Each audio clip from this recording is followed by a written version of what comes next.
Stewart-Haas Racing calls out the critics. Ryan Blaney's former spotter has a new home, and I think it's only right that we kick off the new year by honoring one of NASCAR's greatest legends. How's it going, y'all? My name is Eric. Welcome to Out of the Groove. Happy New Year, folks. 2024. Wow. Can you believe it's been 20 years since the chase or playoffs were first implemented? I'm pretty sure we've got drivers in the Cup Series today who weren't even born at that time. I could be off. I hope you all are doing well. Do people still make New Year's resolutions? Set new personal or professional goals for themselves? Stewart-Haas Racing this morning announced their New Year's resolution of sorts publicly to the world in a post on X. Who is SHR? Over the next week, we'll be reminding fans of our DNA. Starting the new year off strong. I respect it. We've seen the doubters and heard all the haters, but anyone who doubts us doesn't really know us. So we're kicking off 2024 reminding everyone of who we are. Because as racers, we've never lost our ambition. And as a team, we've always stayed true to our DNA. So basically, Stewart-Haas Racing's New Year's resolution is to be fast again. I know a lot of folks are going to meme that post, sure. Stewart-Haas has struggled the past few years. Veteran drivers have either left or retired. Major sponsors have pulled out. The owners seem less and less engaged by the week. But I actually like this post, and I like what they followed it up with. They followed it up by saying, Stewart-Haas Racing is real and raw. Straightforward, no BS. Hey, credit again to Stewart-Haas's production team. They continue to kill it. But I like this stuff. SHR needs some juice. They need some edge. They need, a mission statement they can write on the whiteboard that every employee sees when they first walk in, that it motivates them to do their very best. That's good. That's great. I can't hate them for that. But ultimately, it's important to remember that results matter more than anything. If they keep sharing these, themes this week, that's cool. But if they start sharing things like, we're a championship team. We've won championships in the past. Look at all the races we've won in the past. That stuff doesn't mean a whole lot right now.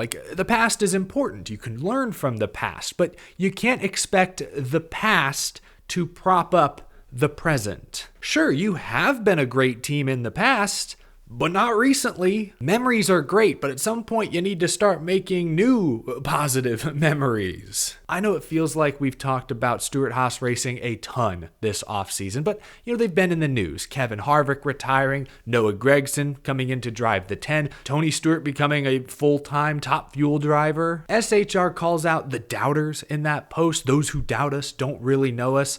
I don't think I've been critical or overly critical of Stewart-Haas Racing in recent months, but I am skeptical. I'll use that word. I am a doubter right now, to use Stewart-Haas's language. I'm skeptical because Stewart-Haas Racing just had a bad year by their standards, and I can't name one positive change they've made for 2024. Not one. They're bringing back the same crew chief lineup, although Richard Boswell teamed up with Briscoe pretty late in the 2023 season, so I am looking forward to seeing what they can do with a full season. As far as we know, Greg Zipadelli is still the chief competition officer, and no disrespect, but they replaced Kevin Harvick and Eric Almirola with Josh Berry and Noah Gragson. Not saying these guys aren't good, but they've got a long way to go to reach Kevin Harvick status. I know SHR has talked about making some changes behind the scenes, but it's hard to judge because we haven't seen them, at least not yet. It feels like they're banking on the new Mustang Dark Horse to solve a lot of their problems. And even that, crew chief Drew Blickensderfer admitted last week on Sirius XM radio that other Ford teams got parts and pieces before Stewart-Haas did. So even there, they seem to be at least a little bit behind. So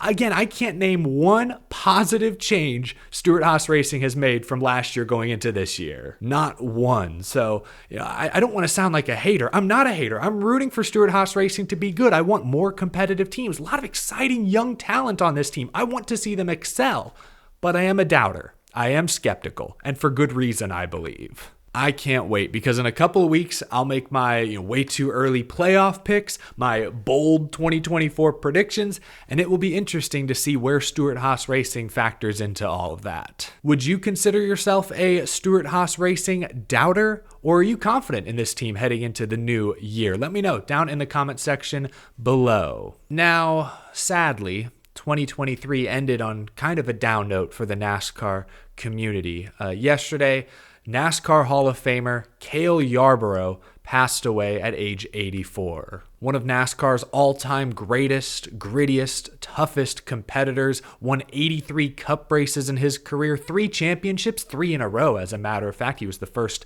Cup Series driver to ever win 3 straight titles. You know, many modern-day Cup Series drivers point to Mark Martin or Jeff Gordon as being their role models.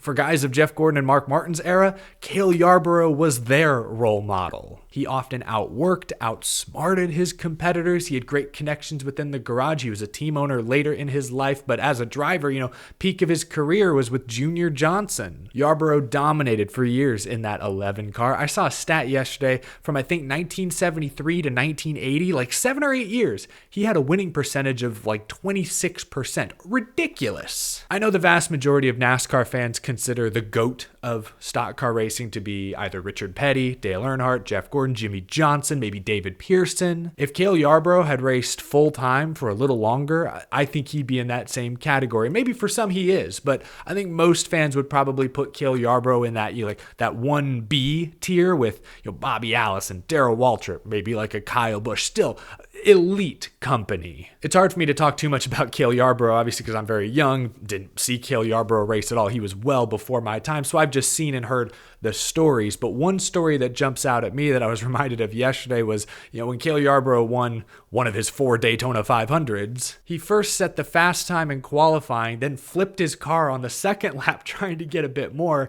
He then went on to win the race anyways in a backup car. A true legend of the sport. I just want to send best wishes to Cale Yarborough's family, friends, those in the industry who are directly impacted by this very sad news. Before we wrap things up, I do want to discuss some of the first breaking news of the new year. Josh Williams, spotter Josh Williams, not driver Josh Williams, the park it guy who's racing for Colleague this year. Spotter Josh Williams, fresh off winning a Cup Series championship with Ryan Blaney, announced he's joining Trackhouse and Zane Smith. He said on social media, "New year, new house. Couldn't be more excited to announce my new home with Trackhouse. I really admire the culture that Justin Marks and Ty Norris have built in just a few short years at Trackhouse. Watching the growth and atmosphere is something I really wanted to be a part of and continue to drive forward. It's an easy fit, already being with Zane Smith the last 4 years in the Truck Series, to help with that transition into full-time Cup racing, which will be a challenging but rewarding task. With that and the collab with Spire Motorsports, I will spend 2024 with Zane on the 71 car. Looking forward to working with those guys and beginning the next chapter. Thanks to everyone at Trackhouse and Spire for the opportunity. Let's get to work." Forgot to breathe for a second there. Yeah, ton of spotter movement this year. If you've listened to the Door Bumper Clear podcast, they've talked about how some of these teams have offered spotters a lot more money. I think that's led to a lot of this fluidity. Is that the right word to use? I don't know, but it is interesting for a guy to win a championship with one driver and then just a couple months later turn around and join a kind of a newer, unknown team. But we've seen these kinds of moves left and right. Eddie DeHaan, we talked about a few weeks ago, is leaving Chase Elliott and Hendrick Motorsports to go work with Josh Berry at Stewart-Haas. Hey, I guess there is one positive change right there. I think Eddie DeHaan's a good spotter. But they're also losing Tim Fedowa, who is actually going to join Ryan Blaney, I believe. He's replacing Josh Williams. I'll put a link down below to the Daily Downforce. They sort of tracked many of these major spotter moves over the past few weeks. You can go check that out for yourself. There's some other shuffling going on at Stewart-Haas. I believe Andy Houston is leaving Priest to work with Gregson, while Ryan Priest will now work with Tony Raines, former Cup Series driver. Harrison Burton's spotter is heading to Spire to work with Carson Hocevar. So there is a ton of movement. Some of these teams like Trackhouse, I think Spire, with the influx of cash, they're really sort of changing the spotter market. At least that's the way it sounds. Spotters are maybe as highly valued nowadays as they've ever been, or at least in a long, long time, especially now with 6 super speedways on the schedule and 2 this year will be in the playoffs. Yeah, you need your eye in the sky. Which new driver-spotter combo is the most surprising to you? Let me know down in the comment section below. But that's going to do it for this inaugural 2024 episode of Out of the Groove. Thanks for tuning in, folks. Leave a like on this video if you enjoyed. Be sure to hit that subscribe button down below. Hey, new year, maybe that could be your New Year's resolution, to watch more Out of the Groove. Hey, I tried. And a huge thank you to my Patreon supporters. Definitely going to be putting more effort into that Patreon page over the next year plus going forward. So I really appreciate all of the support you guys have given me over there. Really means a lot. I will see you all again soon. Have a wonderful rest of your day. Here's to hopefully an amazing 2024.